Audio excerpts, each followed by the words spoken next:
Hello दोस्तों। तो कैसे हैं आप लोग। आशा करता हूँ, उम्मीद करता हूँ कि आप सभी बहुत अच्छे होंगे और अच्छे से पढ़ाई कर रहे होंगे। ठीक है दोस्तों, आज का हम अपना नया लेक्चर स्टार्ट करते हैं। ये क्लास 10th का हमारा 12वां लेक्चर है, इनकी 12वीं वीडियो है। इसमें आज हम नया पाठ स्टार्ट कर रहे हैं, नया अध्याय स्टार्ट कर रहे हैं। तो उसमें हम पढ़ेंगे मानव नेत्र तथा रंग बिरंगा संसार। तो दोस्तों इसे बोलते हैं human I and colourful world. तो दोस्तों नेत्र क्या है पहले ये समझेंगे। तो नेत्र जो है प्रकृति की मूल्यवान देन है। नेत्र क्या है? प्रकृति की मूल्यवान देन है। नेत्र क्या है? प्रकृति की मूल्यवान देन है। ये आपसे कभी भी जो आपके पेपर वगैरह होते हैं उनमें कभी भी नहीं पूछा जाता, बस आपको नॉर्मली याद रख लेना है। और नेत्र से हम क्या क्या करते हैं, बहुत सारी चीज़ें करते हैं। ये जो आप फोन देख रहे हैं वो भी नेत्रों के द्वारा ही देख रहे हैं। तो हम क्या करते हैं, अपने चारों ओर के क्षेत्र को देखने के लिए किसका यूज़ करते हैं? नेत्रों का यूज़ करते हैं। ठीक है, नेत्र से हम ये इसमें दे भी रखा है कलरफुल वर्ल्ड, इनकी रंग बिरंगे संसार को देखने का काम करते हैं। ठीक है, यहीं से आपको नेत्र के बारे में सब कुछ पता पड़ गया है। सब कुछ तो नहीं, एक क्वेश्चन यहाँ से बनता है बहुत बड़ा वाला। वो क्वेश्चन ये बनता है कि मानव नेत्र का सचित्र वर्णन कीजिए। मानव नेत्र का सचित्र वर्णन कीजिए। ये 7 नंबर में आपसे क्वेश्चन पूछा जाता है बोर्ड में। तो आप मानव नेत्र का सचित्र वर्णन जो है वो आपके लिए होमवर्क है। यदि आप लोग कहेंगे तो मैं उसके बारे में आपको बता दूंगा। ये बहुत ही ऐसा टॉपिक है, वैसे तो आसान है, लेकिन आप इसे थोड़ा थोड़ा पढ़ लेंगे ना तो ज़्यादा ही अच्छा रहेगा। मानव नेत्र का सचित्र वर्णन, ये HW में आप लिख लीजिए। आपको इसका चित्र बनाना है। यहाँ पर देखो, मुझे चित्र बनाने में बहुत ज़्यादा दिक्कत होगी, इसलिए मैं बता दे रहा हूँ कि आप लोग स्वयं चित्र बना लीजिए अपने लिए। क्वेश्चन आता है मानव नेत्र का सचित्र वर्णन कीजिए। अगर ये चित्र सहित आएगा तो आपको 7 मार्क्स में देखने को मिलेगा। कितने मार्क्स में देखने के लिए मिलेगा? 7 मार्क्स में। ठीक है, तो आपको याद रखना है कि इस चित्र की थोड़ी प्रैक्टिस कर लेंगे। देखिए चलो मैं थोड़ा बहुत बना दे रहा हूँ। ज़्यादा अच्छा तो वैसे मुझसे बनाना आता नहीं है। ये जो है दोस्तों, इसके अंदर एक और पार्ट होता है ये वाला। ठीक है, सही करके नहीं बना। और यहाँ लगा हुआ होता है लेंस, इस नेत्र का। इस लेंस के ऊपर पास ये लगा हुआ होता है पक्षमाभी मांसपेशियाँ। यहाँ जो होती हैं वो होती है पक्षमाभी मांसपेशियाँ। मैं यहाँ दिखा दे रहा हूँ, पक्षमाभी मांसपेशियाँ। अब मैं इसे जो है मांसपेशियों को, पक्षमाभी मांसपेशियों को आपको आगे केवल बोलूँगा नेत्र की मांसपेशियाँ। क्या बोलूँगा? नेत्र की मांसपेशियाँ। ये बात समझ जाना आप। ये कहाँ होती है? लेंस के बिल्कुल नज़दीक में होती हैं। जब हम इनको लेंस की फोकस दूरी या फोकस दूरी को बढ़ाने या घटाने का काम यही करती हैं। लेंस की फोकस दूरी को बढ़ाने या घटाने का काम यही करती हैं।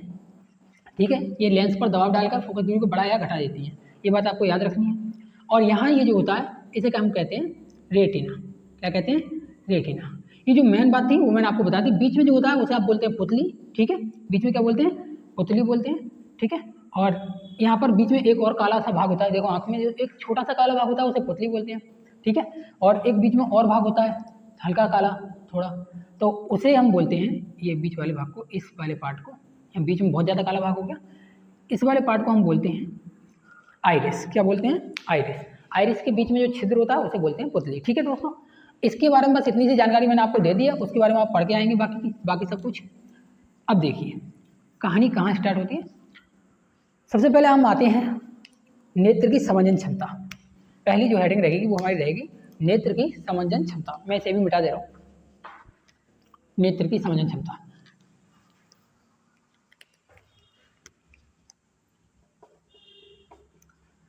नेत्र की समंजन क्षमता, नेत्र की समंजन क्षमता, या फिर मैं ऐसे ही लिख रहा हूँ खाली समंजन क्षमता, ये याद रख लीजिए आप। ठीक है, एकोमोडेशन, एकोमोडेशन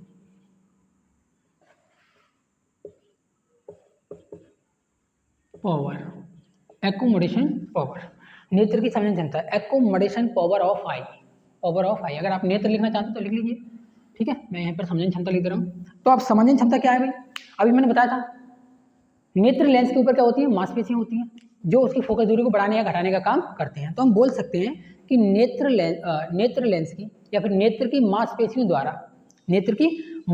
द्वारा नेत्र लेंस की फोकस दूरी को बढ़ाने या घटाने की क्षमता को समंजन क्षमता कहते हैं। बढ़ाने या घटाने की क्षमता को।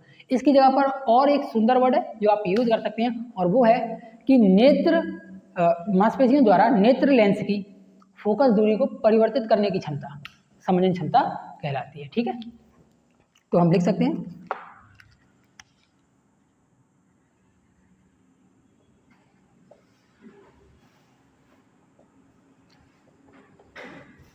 मांसपेशियों द्वारा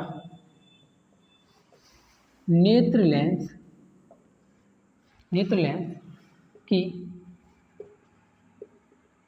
फोकस दूरी को आवश्यकता अनुसार बढ़िया वर्ड लिख रहा हूँ, परिवर्तित करने की क्षमता को समंजन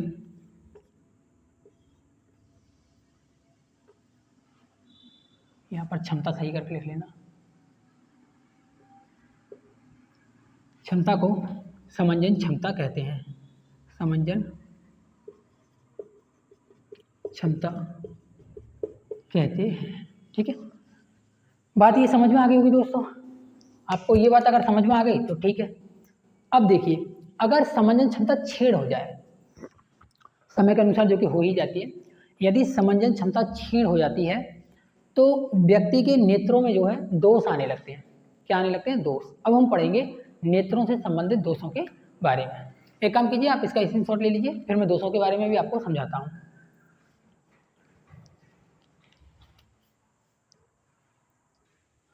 तो ठीक है बेटा, अब हम यहाँ पर पढ़ने वाले हैं दृष्टि दोष, डिफेक्ट्स ऑफ विजन। और आज हम इसको भी बड़े आसानी से सीख लेंगे, बहुत आसान है बच्चों। अगर अभी मैंने बताया था आपको समंजन क्षमता, अगर समंजन क्षमता छीण हो जाए, ठीक है, तो हम बोलेंगे नेत्रों, या आप आंखें यूज कर सकते हो, नेत्रों की समंजन क्षमता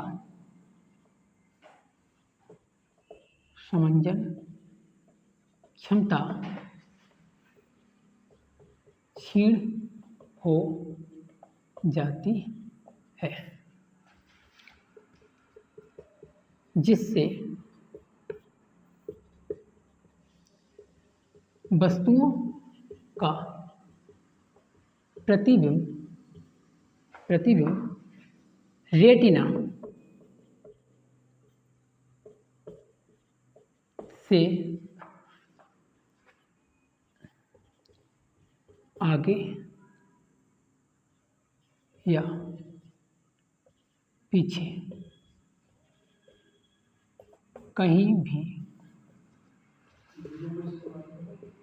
बन सकता है, कहीं भी आगे पीछे कहीं भी बन सकता है। याद रखेंगे दोस्तों, नेत्रों की समंजन क्षमता क्षीण हो जाने के कारण जो प्रतिबिंब है वो रेटिना पर बनना चाहिए था, लेकिन क्षीण हो जाने के कारण प्रतिबिंब रेटिना पर ना बनकर उससे आगे या पीछे कहीं पर भी बनता है। देखिए, समझाने के लिए बता दे रहा हूँ आपको। जैसे मान लीजिए ये कोई नेत्र है इस तरह से, ठीक है, और ये रेटिना है और यहाँ ये इसका लेंस है, तो इसका जो प्रतिबिंब है या तो यहाँ बन जाएगा प्रतिबिंब, रेटिना पर नहीं बन रहा है, या क्या होगा, प्रतिबिंब रेटिना के पीछे बन जाएगा, कहीं पर किसी भी जगह पर प्रतिबिंब कहाँ बन जाएगा, रेटिना के पीछे। ये डॉट डॉट करके दिखा दे रहा हूँ, रेटिना के पीछे। ऐसी कंडीशन में क्या होता है, ऐसी कंडीशन में पास या दूर की वस्तुएं कैसी स्पष्ट दिखाई नहीं देती है, जिस कारण से आंखों में क्या जाता है, दोष आ जाता है, और इसी को हम कहते हैं दृष्टि दोष। ठीक है, नेत्रों की समंजन क्षमता क्षीण होने के कारण वस्तुओं का प्रतिबिंब रेटिना से आगे या पीछे कहीं पर बन सकता है, जिस कारण हम लिख सकते हैं, जिस कारण नेत्रों में दोष आ जाता है,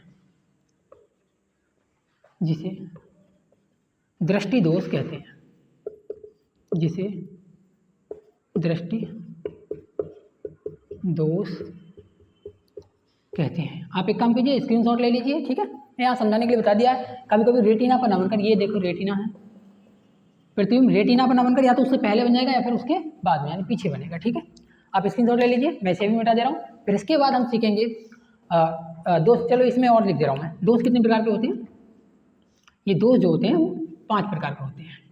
कितने प्रकार के होते हैं दोस्तों, 5 प्रकार के। आप लिख लेना कि दृष्टि दोष 5 प्रकार के होते हैं। अब हम नंबर 1, नंबर 2, नंबर 3, नंबर 4 इस तरह से करके सारे दोषों के बारे में पढ़ेंगे। इसमें से 2 ज़्यादा इंपॉर्टेंट है जो आपके क्लास में पेपरों में पूछे जाते हैं दोस्तों, ठीक है। अब उनके निवारण के बारे में भी पढ़ेंगे, ठीक है। चलिए स्क्रीनशॉट ले लीजिए, ठीक है दोस्तों। अब हम पहले ही लिख लिए हैं और ये आपके एग्जाम के पॉइंट ऑफ व्यू से इम्पोर्टेंट भी हैं, ठीक है। इन्हें आपको सही तरीके से याद भी कर लेना है। लेकिन मैं आपको ज़्यादा लैंग्वेज तो नहीं लिखाने वाला, पर आप ये समझ जाइए कि आप सीख जाएंगे आज के बाद, कभी भी कोई दिक्कत होगी नहीं इनमें। देखिए दूरदृष्टि दोष, नाम से याद रखिए, जो नाम है वही दोष नहीं है, जो नाम है वही दोष नहीं है। अच्छा आपके अनुसार क्या होना चाहिए, दूरदृष्टि दोष, दूर की वस्तु साफ ना दिखाई दे, लेकिन नहीं, इसमें ऐसा नहीं है। इसमें ऐसा है कि जो नाम है वही दोष नहीं है, जो नाम है वही दोष नहीं है। तो देखिए दूरदृष्टि दोष में पास की वस्तुएं धुंधली दिखाई देंगी, पास की वस्तु कैसी दिखाई देंगी, धुंधली। सही तरीके से ना पढ़ा जाए तो लो लिख दिया, पास की वस्तुएं कैसी दिखाई देंगी, धुंधली। और दूर की वस्तु कैसी दिखाई देंगी, स्पष्ट, स्पष्ट। ठीक है दोस्तों, अब ये समझ में आ गया होगा, समझ में आ गया होगा। अच्छा इसमें भी बिल्कुल रीजन, इसका बिल्कुल उल्टा करना है, बिल्कुल उल्टा। नाम क्या है इसका, निकट दृष्टि दोष, मतलब दूर की वस्तुएं धुंधली दिखाई देंगी। निकट दृष्टि दोष, दूर की वस्तु कैसी दिखाई देंगी, धुंधली।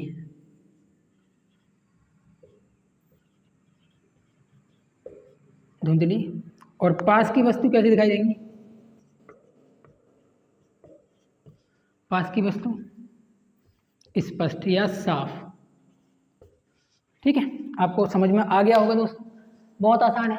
दूर की वस्तुएं धुंधली दिखाई देती हैं तथा पास की वस्तुएं स्पष्ट दिखाई देती हैं। बोल सकते हैं भाई इस दोष में पास की वस्तुएं तो धुंधली दिखाई देती हैं तथा दूर की वस्तुएं स्पष्ट दिखाई देती हैं, इसलिए इसे दूर दृष्टि दोष कहते हैं। अच्छा इसमें देखिए निकट दृष्टि दोष, इस दोष में दूर की वस्तुएं तो धुंधली दिखाई देती हैं लेकिन पास की वस्तुएं स्पष्ट दिखाई देती हैं, इसलिए इसे निकट दृष्टि दोष कहते हैं। ठीक है, देखिए नाम से याद रखिए, निकट दृष्टि दोष से दूर की वस्तु धुंधली दिखाई देगी, उल्टा है बिल्कुल।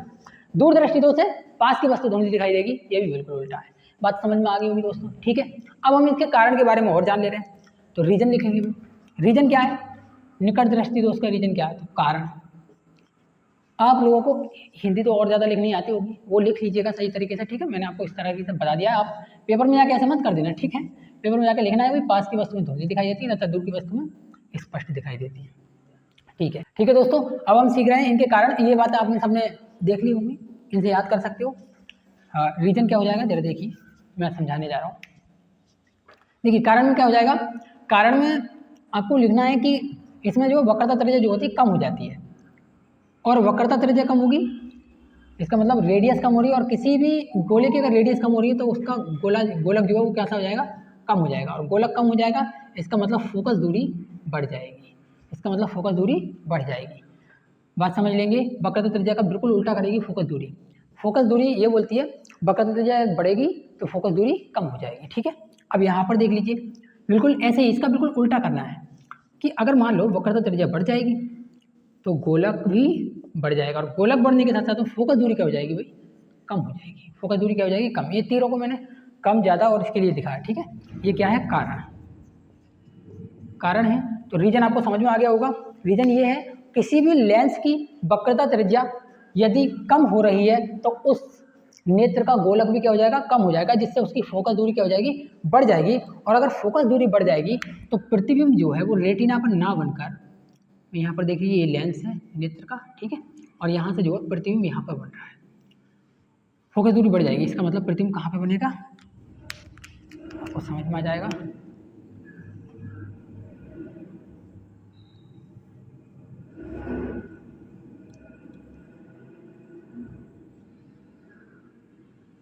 ठीक है, तो प्रतिबिंब यहीं कहीं पर बन रहा है, मतलब जहाँ प्रतिबिंब बन रहा है वहाँ पर इसकी फोकस दूरी है, इसका मतलब फोकस दूरी क्या हो गई, बढ़ गई। ठीक है, यहाँ पर देख लीजिए, जैसे मान लीजिए ये कोई नेत्र है, ठीक है, और ये नेत्र का क्या है, लेंस है। अब इसका जो है, इसकी भी फोकस दूरी जो है रेटिना पर ना बनकर रेटिना से थोड़ा पहले बन जाती है, रेटिना से थोड़ा पहले बन जाती है। ये यहाँ पर इसकी फोकस दूरी हो गई और ये यहाँ पर इसकी फोकस दूरी हो गई और ये हो गया प्रतिबिंब। प्रतिबिंब बातें याद रखेंगे दोस्तों। निकट दृष्टि दोष में प्रतिबिंब रेटिना के पहले बन जाएगा, रेटिना से पहले यानी रेटिना के आगे, और इसमें जो प्रतिबिंब है रेटिना के पीछे बनेगा। कहाँ बनेगा? रेटिना के पीछे। दूर दृष्टि दोष में प्रतिबिंब रेटिना के पीछे बनेगा और निकट दृष्टि दोष में प्रतिबिंब रेटिना से आगे यानी कि रेटिना के आगे बनेगा। ठीक है, आप ये जो है डेफिनेशन जो है आपको याद रखिए। एक क्वेश्चन यही पूछ लेता है कभी कभी कि बताइए दूर दृष्टि दोष में प्रतिबिंब कहाँ बनता है, तो आप बोलेंगे रेटिना के पीछे। और पूछ लेता है कि निकट दृष्टि दोष में प्रतिबिंब कहाँ बनता है, तो बोलेंगे रेटिना के आगे। ठीक है, रेटिना के आगे कहीं पर भी, ये नहीं बताना होता कि कहाँ पर बन रहा है। ठीक है, ये बात समझ में आ गई होगी, क्योंकि फोकस दूरी कम हो रही है तो इसमें फोकस दूरी कम हो गई, फोकस दूरी ज़्यादा हो रही है तो इसमें फोकस दूरी ज़्यादा हो गई। ठीक है, तो आप एक काम कीजिए, इसका हाँ निवारण और हमको अभी लिखने हैं, तो मैं यहाँ से ये वाले चित्र मिटा दे रहा हूँ, आप एक स्क्रीनशॉट ले लीजिए। ठीक है, स्क्रीनशॉट ले लो। ठीक है, अब आपने स्क्रीनशॉट ले लिया होगा। चलिए, अब आप ये सारी चीज़ें सीख गए तो थोड़ा मुस्कुरा दीजिए और मुस्कुराकर वीडियो को लाइक कर दो। ठीक है, अगर समझ में आ रहा है तो। अब मैं बताने जा रहा हूँ निवारण, तो निवारण भी आपको जरा सी देर में याद हो जाएंगे। देखिए जरा निवारण क्या है, निवारण क्या है, तो निवारण में आप याद रखिएगा दूना, दोनों के लिए काम करेगा। ठीक है, निवारण में क्या याद रखिए? दूना। तो मैं आपको अलग कलर के पेन से लिख के बता दे रहा हूँ। डी से जो होगा, फिर से वही पेन आ गया, डी से जो होगा वो होगा दूर दृष्टि दोष, दूर दृष्टि दोष। यू से होगा उत्तल लेंस, उत्तल लेंस। चलिए अब यहाँ पर बात करते हैं हम। एन से होगा निकट दृष्टि दोष, निकट दृष्टि दोष, और निकट दृष्टि दोष के लिए ए से हो जाएगा अवतल लेंस,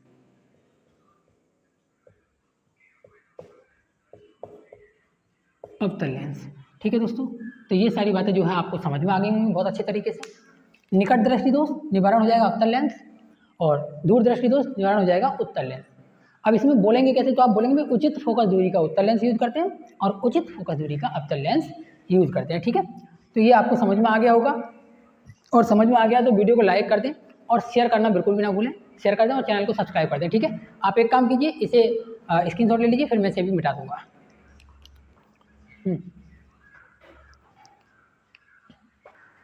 ठीक है, हमने लिख लिया है। देखिए ये हो गया तीसरा नंबर और ये हो गया जी चौथा नंबर। 5 बताए थे, आपको 5 कराएंगे। ठीक है, समझ लीजिए। जरा दूरदृष्टिता, जरा दूरदृष्टिता बहुत आसान है। इसमें पास या दूर या फिर दोनों ही स्थानों पर जो रखी हुई वस्तुएं होती हैं वो स्पष्ट दिखाई नहीं देती हैं। तो हम लिख सकते हैं भाई निकट अथवा, चलिए लिख लीजिए भाई निकट अथवा दूर या दोनों स्थानों पर रखी वस्तुएं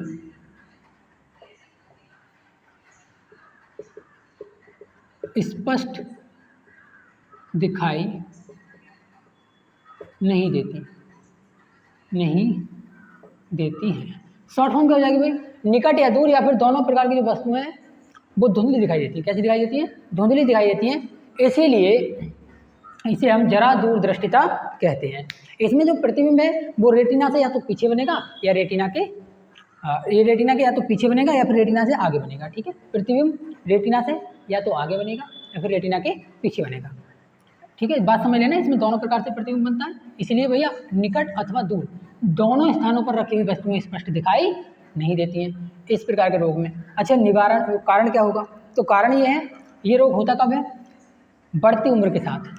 किन लोगों में होगा, कब होगा?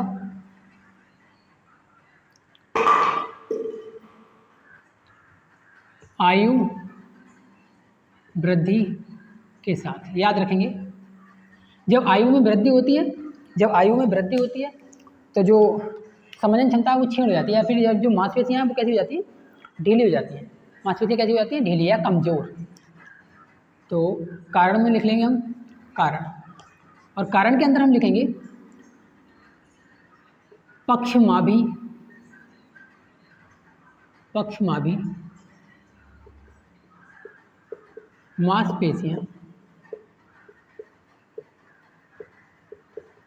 कमज़ोर हो जाती हैं। पक्षमाभी मांसपेशियाँ कमज़ोर हो जाती हैं। देखिए याद हो गया होगा, आप एक बार रिपीट मार लीजिए तब भी आपको याद हो जाएगा। ठीक है, पक्षमाभी मांसपेशियाँ कमज़ोर हो जाती हैं। निवारण क्या हो जाएगा, थे तो वही इंपॉर्टेंट, ये आपके मतलब एग्जाम की दृष्टि से तो नहीं है, लेकिन फिर भी आप इसे याद जरूर रख लीजिएगा। ठीक है, अरे भूलेंगे ही नहीं, जब इस तरह से देखेंगे तो कभी भूलेंगे ही नहीं। ठीक है, चलिए निवारण। अब निवारण में क्या हो जाएगा, द्विफोकसी लेंस, द्विफोकसी लेंस। ओके, इंग्लिश में आप इसे बोल सकते हैं बाईफोकल लेंस। क्या बोलते हैं, बाईफोकल लेंस। तो बाईफोकल लेंस का यूज करते हैं। द्विफोकसी का मतलब जिसमें दो प्रकार की फोकस दूरी होगी। कितनी प्रकार की होंगी, दो प्रकार की फोकस दूरी। कहने का मतलब इसमें अवतल दर्पण का, वो अवतल लेंस का भी यूज होगा और उत्तल लेंस का भी यूज होगा। तो हम समझ सकते हैं भाई, मैं यहाँ से देखूंगा निवारण में ही क्या यूज करेंगे हम, इसमें चश्मा यूज करते हैं।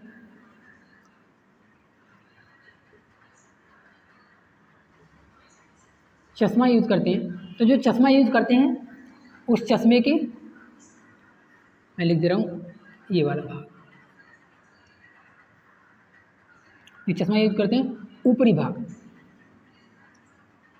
ऊपरी भाग में अवतल लेंस यूज होता है, और चश्मे के निचले भाग में, निचले भाग में देखो, चश्मे के ऊपरी भाग में अवतल लेंस यूज होता है और चश्मे के निचले भाग में या नीचे वाले भाग में उत्तल लेंस यूज होता है, उत्तल लेंस। ऐसे भी याद रख सकते हैं आप, ऊ से ऊपरी तो उत्तल होना चाहिए था, लेकिन उसका विपरीत करना है आपको, ऊपरी तो अवतल लेंस और निचला भाग तो उत्तल लेंस। याद रखना ये बात, ठीक है। अच्छा देखिए अबिंदुकता क्या होती है, तो वो समझाएंगे। आप पहले एक काम कीजिए, यहाँ तक का स्क्रीनशॉट ले लीजिए। ठीक है, स्क्रीनशॉट ले लो।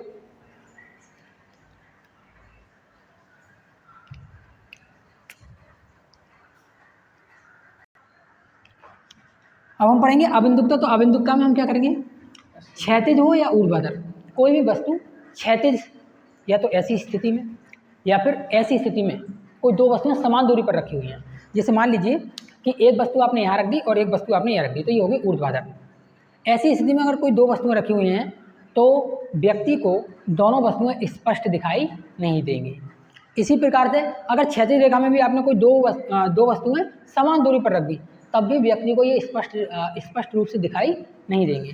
तो हम बोल सकते हैं कि क्षैतिज या ऊर्ध्वाधर, देखिए क्षैतिज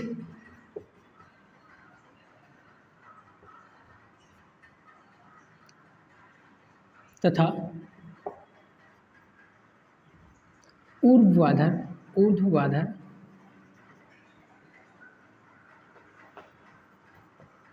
रेखा में समान, ये जरूर बोल देंगे भाई, समान दूरी पर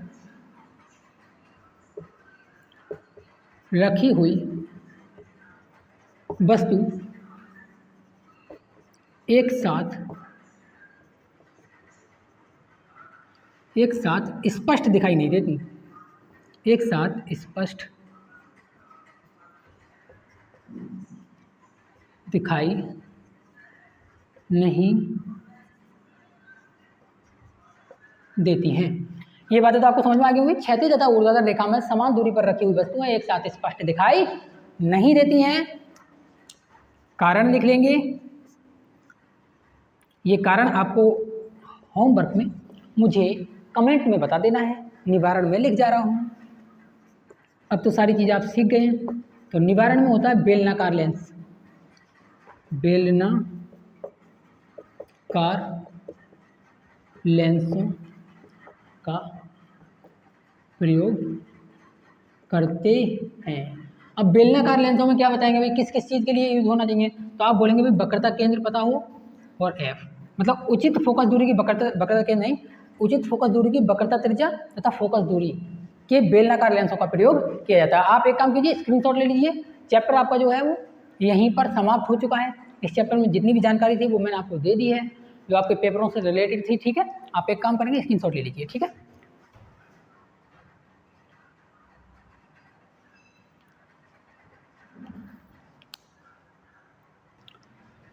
ठीक है दोस्तों, वैसे माफ़ कीजिएगा, मैं आपको बता रहा था, एक ही रह गया है, इसको भी निपटाई दे रहे हैं चलते चलते, ठीक है। बात समझ लीजिए कि वर्णांतता क्या होता है। वर्णांतता, वर्णों का मतलब होता है रंग। क्या होता है? रंग। तो रंग हम बोल सकते हैं कि कुछ निश्चित रंगों की पहचान नहीं होती है, कुछ निश्चित रंगों की, ठीक है। तो हम लिख सकते हैं, इस दोष में व्यक्ति को कुछ निश्चित रंगों या इस दोष में व्यक्ति, ऐसे लिखो, व्यक्ति कुछ निश्चित रंगों में अंतर नहीं कर पाता, सही हो जाएगा लिखने में, थोड़ा अंतर नहीं कर पाता है, ओके। अब आप पूछेंगे कारण क्या है, तो रीजन है भैया जीन्स है, मतलब ये जो रोग होता है ये जन्मजात रोग होता है, ठीक है। जन्मजात जानते हैं, पीढ़ी दर पीढ़ी, मतलब पीढ़ियों से प्राप्त होता है। रीजन, चलो कारण मैं लिख भी दे रहा हूँ, कारण लिख दे रहा हूँ, ठीक है। कारण है जीन्स की अनियमितता, जीन की अनियमितता, ओके। अब जीन्स के बारे में, जीन्स क्या है ये आपको हम बायोलॉजी में बहुत अच्छे तरीके से पढ़ाएंगे, अभी आप इतना ही समझ लीजिए कि जीन की अनियमितता के कारण ये रोग उत्पन्न होता है लोगों में, और ये रोग जो होता है वो जन्म से होता है, यानी जन्मजात होता है, ठीक है। और इसका कोई भी निवारण नहीं है, निवारण क्रॉस, कोई चांस ही नहीं है, निवारण नहीं है, ठीक है। ठीक है दोस्तों, अब मैं ये, आप स्क्रीनशॉट ले लीजिए, ठीक है दोस्तों। चैप्टर हमारा समाप्त हो चुका है, पूरा चैप्टर समाप्त हो गया, एक ही वीडियो में हमने समाप्त कर दिया चैप्टर। आप अच्छे तरीके से चैप्टर को पढ़ के आइए, इसके नोट्स बनाइए, ठीक है। यदि आपको चैप्टर पसंद आया है तो वीडियोज़ को शेयर और लाइक करना बिल्कुल ना भूलें, और हमारे चैनल को ऐसी हेल्पफुल वीडियो देखने के लिए सब्सक्राइब कर लें, ठीक है दोस्तों। मिलते हैं नेक्स्ट लेक्चर में। Thanks for watching this video.